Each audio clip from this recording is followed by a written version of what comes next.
Hi, this is Laura Forehand from the Desert Sanctuary podcast. As we have authentic discussions about deconstruction and religious trauma, please be aware that some episodes may contain stories of sexual abuse and or suicide. Please take care of your mental health. We love you. Welcome to the Desert Sanctuary with Carl and Laura Forehand. Often when we have doubts about religion or simply want to ask questions, it can feel like we are wandering out into the desert. We would like to invite you to join our sanctuary, the Desert Sanctuary. We've tried to pick guests that would resonate with and challenge us and our fellow seekers here in the desert. We believe that a key to the journey is to keep asking good questions, and we believe that all stories are sacred.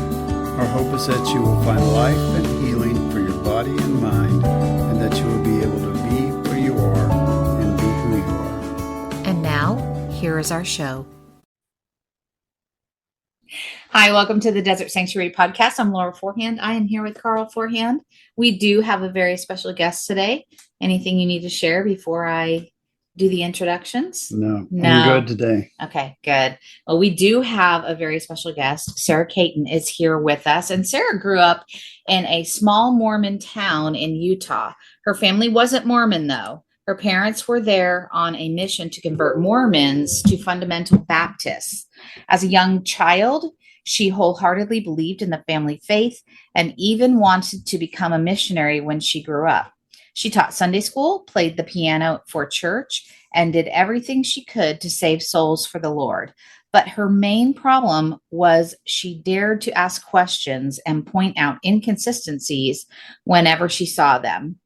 And then she feared being ostracized if anyone knew she was beginning to have doubts. In her memoir, Deconstructing the Memoir of a Preacher's Daughter, Sarah describes what it was like to be a preacher's daughter who asked all wrong questions, taking readers on a journey through the struggles she faced and the decisions she made, and ultimately the deconstructing of her faith. Welcome to the Desert Sanctuary podcast. Sarah, we are so grateful that you are with us today. Well, I'm glad to be here. Thanks for having me. Yeah. So, Sarah, we have, in our family, we have two pastors' daughters. Our daughters are pastors' daughters, and our son was a pastor's son, and we respect them highly. They kind of led us into deconstruction without saying much. Yeah, they really did. To us. So, and they've been great advisors to us since then. So we're grateful for people like you and pastors' wives who would tell their story, and pastors' daughters, and hopefully someday pastors' sons will tell their stories of deconstruction. It's a totally unique viewpoint, kind of an insider's look. So, but we also believe that stories are sacred. We believe that they're important, and we thank you for trusting us with your story. And I know it'll help many. So if you can, in whatever detail you want, can you tell us your story? Laura read the bio. That's the highlights. Tell us about your story. Yeah, for sure. So, my parents were Bob Jones students, and they, I don't know if you're familiar with Bob Jones, but they tend to send out like these almost like satellite ministries where they stay really connected to that, evangelical, but not even evangelical. It's like a very, I don't know, it's a very unique sect within that evangelical faith. Yeah. And so there was 5 kids in my family. I was the second oldest, and we were homeschooled, and usually with the Bob Jones textbooks. And my parents kind of raised us like it was during the 1980s and early 90s, but it honestly could have been like almost the 1800s, because we grew our own vegetables, we hunted our meat, we were homeschooled and really isolated. So I feel like it was a very unique childhood where, we were there and all this stuff was going on, but we weren't really allowed to partake in a lot of the, video games or movies that were out at the time. And it felt very isolated. And then when I came out of it, eventually I looked back on it and thought, like, I just felt like an outsider in the world. Mm-hmm. I didn't know anything about the music everyone was talking about or anything like that. But yeah, I had my brother that was the closest to me in age. He's a little younger, like 2 years. He and I had a special connection, and I'm really grateful for him and that we had that, because he and I it was safe to discuss our doubts with each other. And it was safe, like we would kind of whisper it, like, Yeah. hey, do you really think there's a God? That kind of, Right. and allowed each other to sort of explore without judgment the what ifs. Mm-hmm. And so we would, it wasn't like I 100% doubted for a long time. It was just sort of this thing I would hold in my mind, like, well, what if they're wrong? And one of the things, even as a kid, that I would think about is all the religions of the world.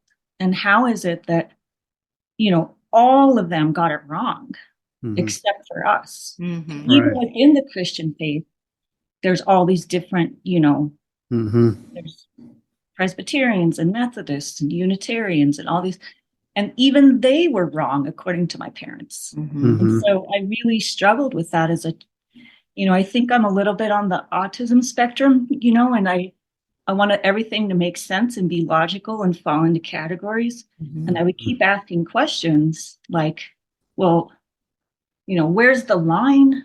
Where's the line in the sand where you go to hell? Having the wrong belief system. Yeah. To me, it wasn't like black and white, and I couldn't figure it out. And I kept asking, and my parents didn't have the right answers. And I thought they, of all the people, should know if they're out there converting people. And then I would also see inconsistencies within, like, we'd have a special speaker come and speak, and then I would hear him talking later, saying just really racist stuff or sexist stuff. And, my little self would be like, that's not right. Yeah. You can't get up there and say God loves everyone and then be over here on the side saying, yeah, but what about those people? Right. Yeah. Right. Right. So those were kind of the beginnings, like the little chips that started to come out, of my faith, of eroding the faith. But I was too scared to really pursue that line of thinking. I really I was a people pleaser, and I wanted to make everyone happy. So I kept trying. I thought, well, I just need to try harder, and I need to really throw myself into this religion, because that's what the whole family wanted.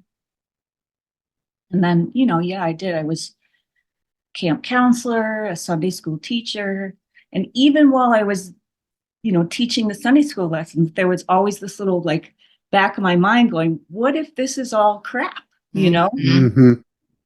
And so it's a really hard position to hold yourself in, where you're on the surface, you're trying to appear like you have no doubts, you 100% believe and all that. And then, though, that there's a little bit of question.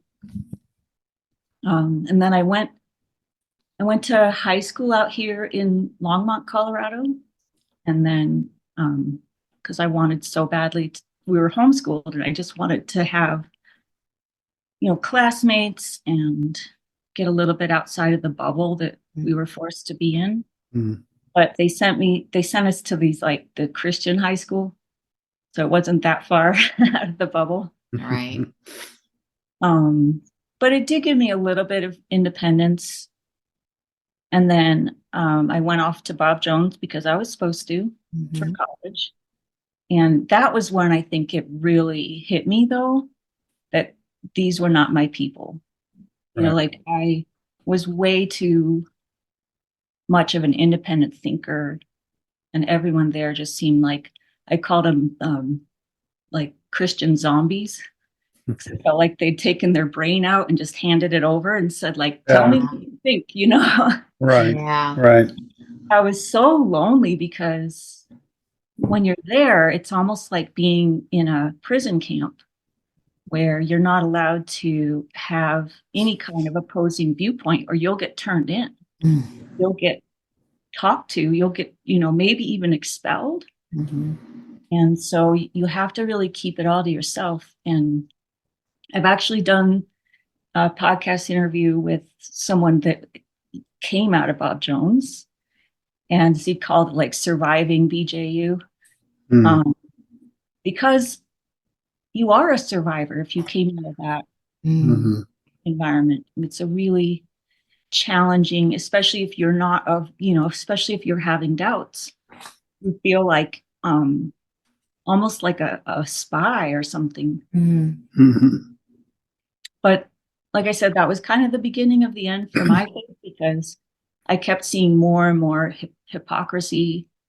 And, we'd go to the class of doctrines, and I'd call it indoctrinations, like under my breath, because it felt like they were like, here's how you should believe, and here's what you can tell people if they try to question. But it never felt like it was authentic or coming from you. It was, Right. this is what they told me to think about this. And so then I ended up trying to escape by eloping with someone who is twice my age and unsaved. And I thought that it would be my ticket to freedom, and then it turned into domestic abuse and, every kind of, I just kind of went from the frying pan to the fire. But so the book, I did write a book about all that, which covers all that. And I think that it's an important piece to the puzzle. It's an important piece of the story, because I feel like the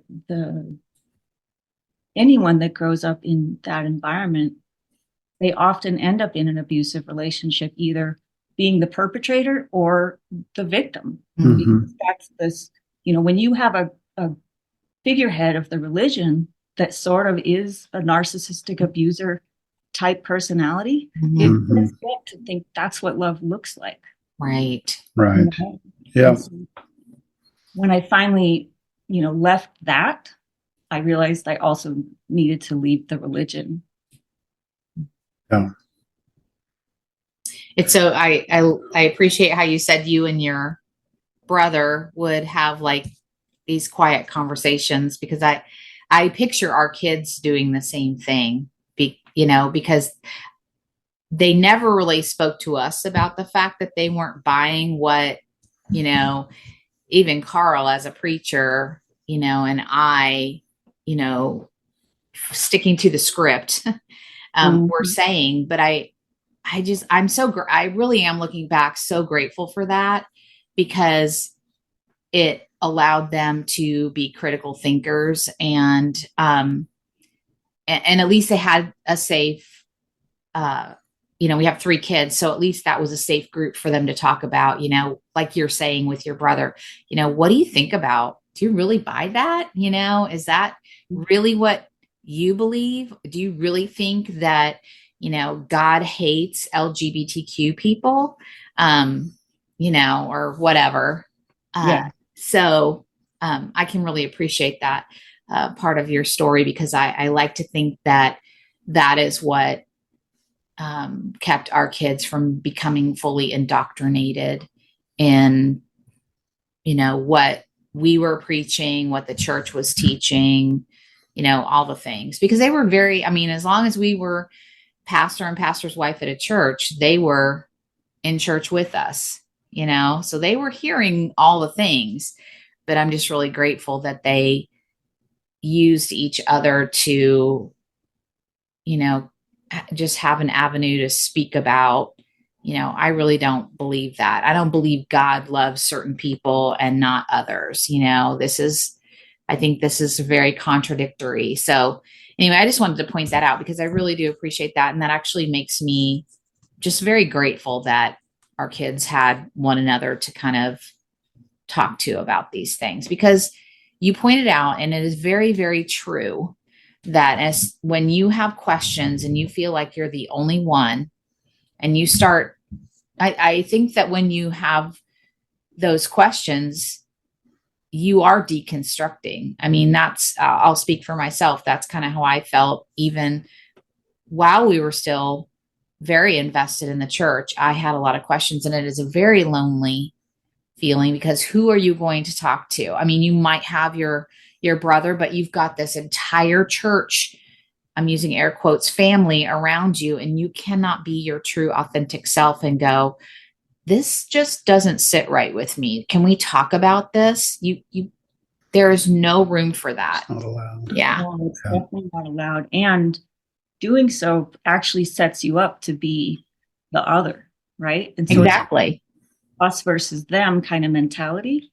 And as soon as you even one hint of doubt, and you're on the them side, right? Right. And that's a scary thing when you're a young child, right? I mean, it was scary for me, and I was like a 40-year-old adult. But it is scary when you're a child because all of a sudden you feel like my safety net, you know, the love of my family, you know, it is conditional in a way. I mean, it's just so unsettling for me to even think about, you know, and especially as a young person to start having those questions where, and I've said this before on several other podcasts, but it's like, as a teacher, I'm a teacher. I want my kids to question things. And I don't want to just like dismiss it. And if I don't know it, like, let's go look it up. Let's go figure that out. But that is not, that is like Carl said, like you said, that is not allowed in the church. For you to do that, is that's not a safe thing to do in the church, especially for anybody, but as a child, how confusing that has to feel. It's scary because I mean, I also studied early childhood. I was a preschool like owner and teacher. And as you know, later in life, I went through that, and I realized how inappropriate it is. Children raised in these fundamental environments, it's actually abuse. Mm-hmm. Their survival depends on their caretakers, on pleasing their caretakers. And if you've set up the system where it's conditional upon their belief, so that means their survival is linked to their belief. And then it's like you're being forced to believe something, or at least show that you believe something. And it's like mental abuse, I think. I 100% agree with you. And I want to encourage our listeners to rewind right here and go back and listen to that, because I absolutely agree with you that it is mental abuse and manipulation. Even when you're in a progressive church where it might be more inclusive and it might be, you know, a little more where we want to go, there's still indoctrination, and there's still penalties for not towing the line, even though maybe this church is a little nicer, they're a little more inclusive, and so on. The system of religion defending our beliefs, what we've taken,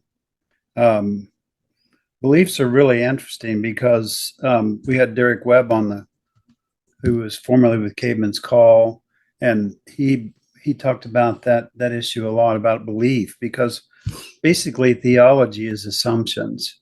You know, you talked about all the different denominations, even just in Protestant Christianity, there's tens of thousands of them worldwide, but we have assumptions. So we say this might be true, and when a few of us agree, then we write it down and we start defending it.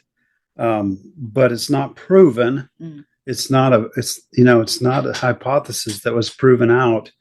It's just that what we agreed upon, and we agreed to believe this. If you don't believe that, then you're moving out. And I found out it takes two things, because people say, well, you don't believe in hell and you don't believe in this, and then they stop talking to me.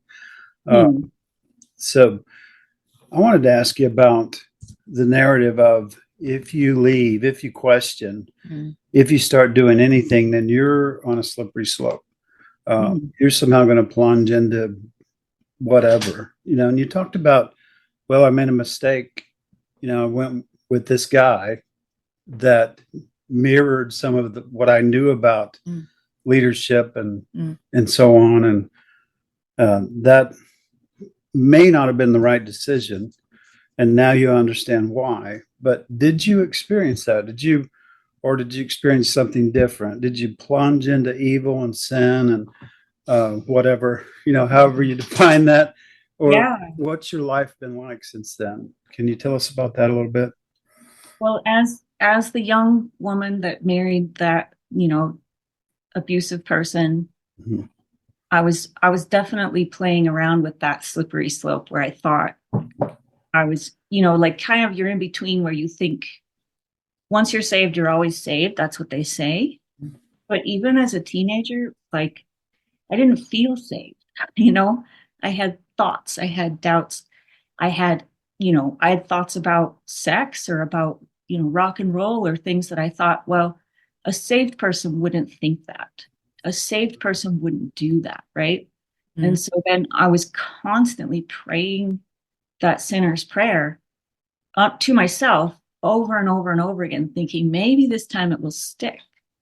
And so that was something I couldn't tell anybody that I was doing. But then, yeah, once you know, in my young 20s, I started having some drinks of alcohol, which then I would feel super guilty about, right? Mm. And then I kind of waffled in between whether I was going to hell or not.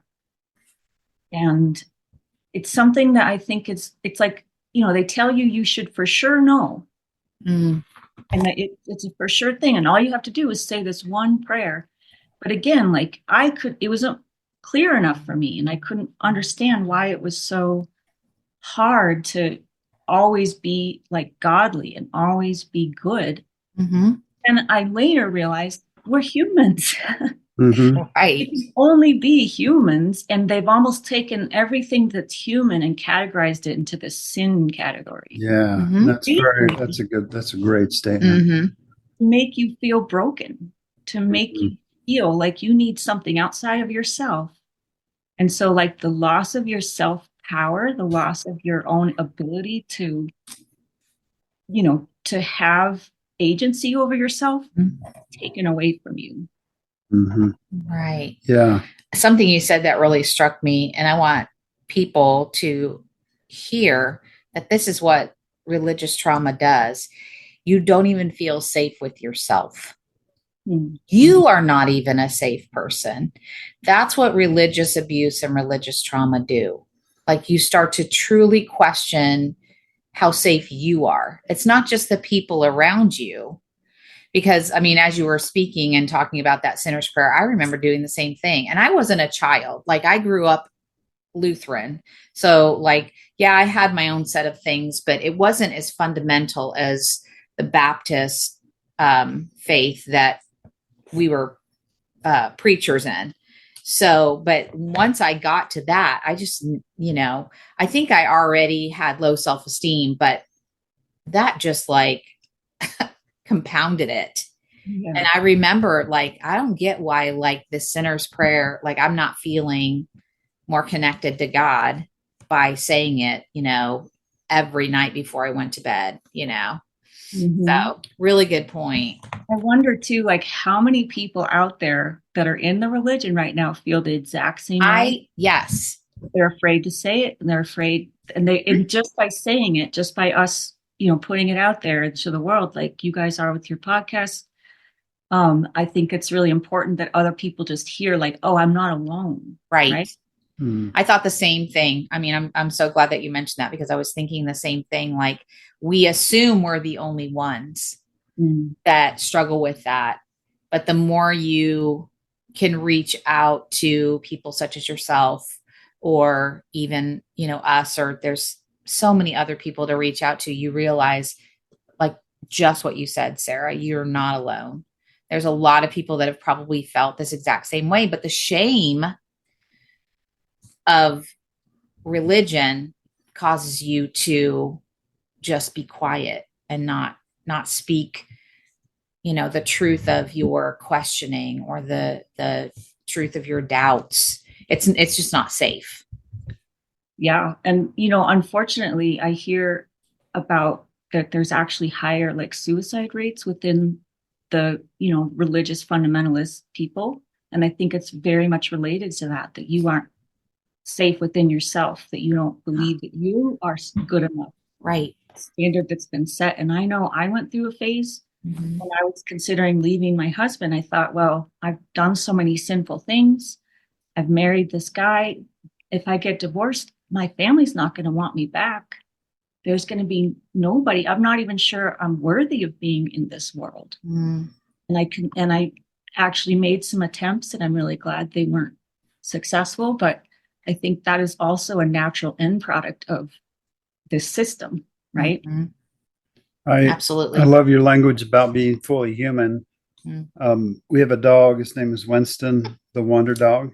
He sits at our feet for every podcast, and he sits here while I work. But I get frustrated with him sometimes because of things he does.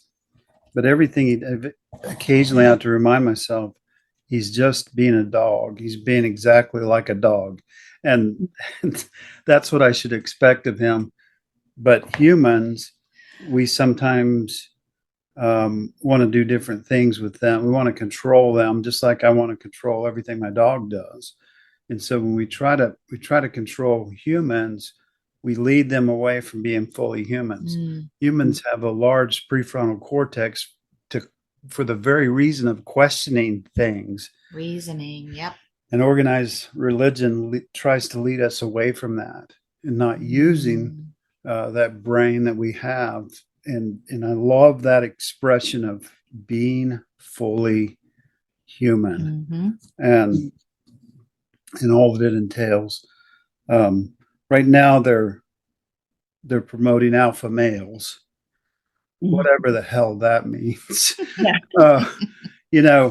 And I just try to say to them, but we're not wolves, we're not bears, we're humans, and humans don't have alpha males. They shouldn't anyway, right?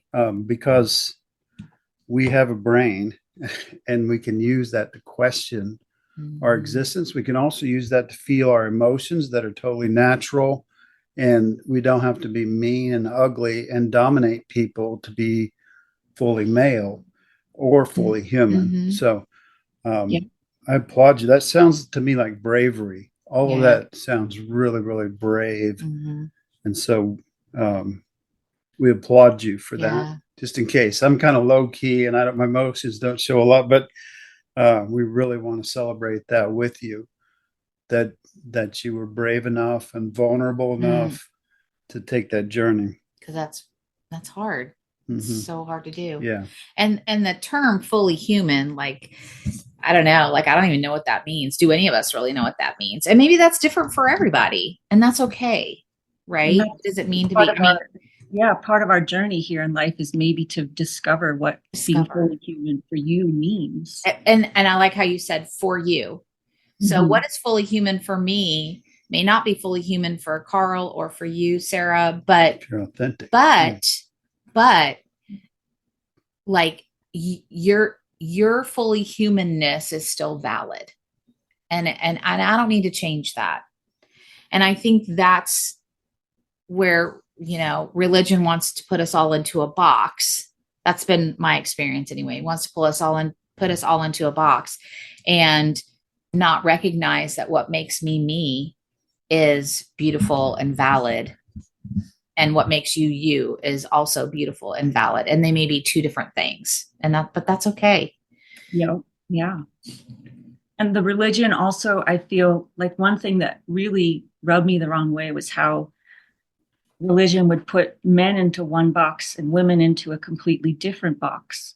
And the women's box was way less powerful and you were kind of almost like a slave is how I felt, like I was being groomed to be a slave, whether it was to the religion itself or to my future husband. And it was like this sort of like, you must serve. Okay. So a servant. And I see a lot of women within the church, I would see them have like literal mental breakdowns trying to wrap around their mind that they are supposed to give up everything they really want. And they are supposed to fall under the submission of like, have you seen the little umbrellas of like, Yeah. Yeah, unfortunately, yeah. there's the husband, and then there's the wife at the bottom, right? Mhm. And, even the children she raises, like the boys she raises, they're going to ultimately have more power than her. That's right. Hmm. So I bucked up against that because I'm like a little independent firecracker within that system. It was hard for me. Mhm. And my parents described me as being a free spirit, or sometimes they would say, well, children come from the Lord, but with her, we're not so sure. Like Oh. literally hinting that maybe I came from the devil because I Mhm. pushed so hard against the boundaries. They tried to put me in that box and I kept trying to break out of it. But for the women in the fundamentalists, I really like, my heart is with them. Hmm. Yeah, indeed. But the book is called Deconstructing a Memoir of a Preacher's Daughter. We're going to get there in just a second. But I want to know one more thing first, if you'll indulge me. How did you heal? I've got a lot of ex-pastors friends out here in the deserts, what we call it, where we're deconstructing. And one of the big mistakes I see in those people is sometimes they're anxious to start a ministry, um, start preaching again, in essence, and have a following and write a book and so on. But one thing I know that they miss a lot of times is we weren't taught, and I say this as a pastor, we weren't taught. Um, we were taught that the solution to things was magical, that it was you pray and then it happens, and if it didn't happen, then God must not have wanted it, or you did something wrong, right? So pastors don't get help because they can't tell anybody. But I think it's essential when you start um, discovering your truth and discovering the way you're going to go and what you have verified and understand now that's different. I think it's absolutely essential that you find a way to get better, because you have been abused. You have been, you've had mental anguish at least, and probably religious trauma. So how do you get better? What did you do? What did you experience? Or what do you have to say about that? Sure. I mean, it was a long, like a 20-year long process, honestly, to get to where I am now. Mm, It's not quick. right. You have That's to right. realize that it's going to take almost just as long as you were in it, probably, to heal from it. Yeah, that's a good, And that's a good thought. so give yourself all the grace and all the love. And I think one thing I really, had to do was get rid of that voice that I was given, which told me constantly, you're not good enough, horrible, you're bad. Like I had to learn how to truly love myself, which was not easy because I was not raised to love myself. In fact, loving yourself was like wrong. Mm-hmm. So that took a long time to learn that truly to love myself. And I would do exercises like I would look in the mirror, look at my reflection in the eye and say, I love you. And I didn't believe it at first, but I just kept saying it. And I finally believed it. And loving yourself looks like taking care of yourself and forgiving yourself when you make mistakes, being your own like best friend, your own best coach almost. Mm, And yeah. so that really helped. I did go to therapy finally. I went to EMDR, which was PTSD related therapy. And I cannot believe when we would go back to like, what's the foundation of this core belief? Always it would go back to the religious indoctrinations, the religious structure that I was raised in. And so I had to kind of go through and look at every core belief that I had and then kind of toss it out the window, especially beliefs about myself. Mm, And then another thing that helped me was to realize that it's like there's nothing that's really personal. The world is a scientific order of molecules. I did go to school for science, but you realize that it's, we're all just chemical reactions. Our brains are literally just having these thoughts because of biology and chemistry. Right. Mm-hmm. There's no, like you were saying, there's no magic.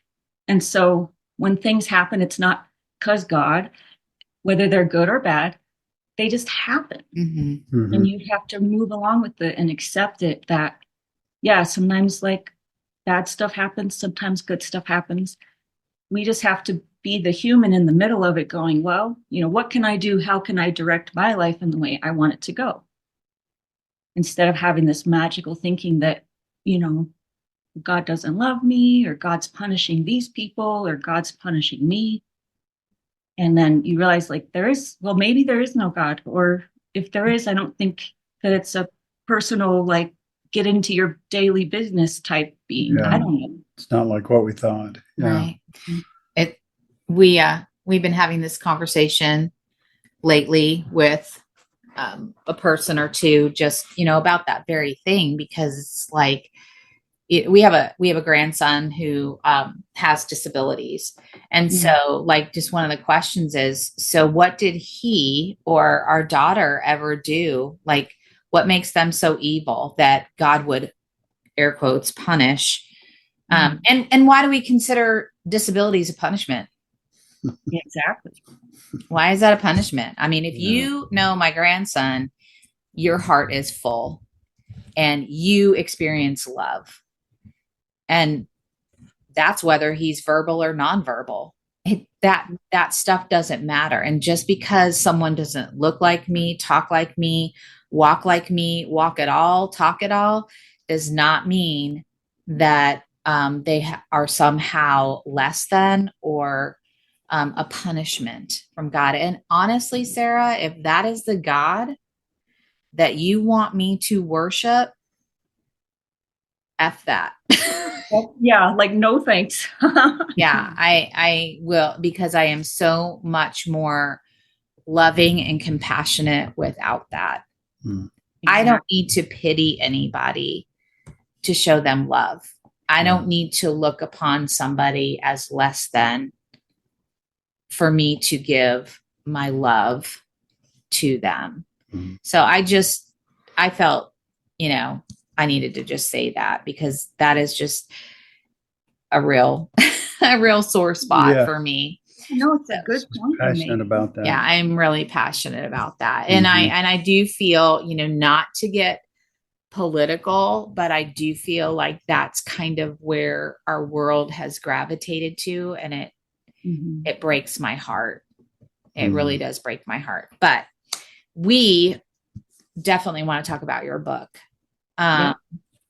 Tell us about it. What motivated you to put this all down on paper? What are you hoping that the reader will come away with? Just share your book with us. Sure. I mean, this was definitely part of my healing process as well, is I had all these feelings and thoughts and memories and everything all just kind of circulating and cycling through me. And I could see, like, I was in my 30s, late 30s, when I started writing the book. And I could see that I was still being really affected by my past, but I couldn't really understand like how and why. But I knew it was coming out in the way I was treating people, or the way I was treating myself, or, you know, just all the judgment and shame I was still feeling.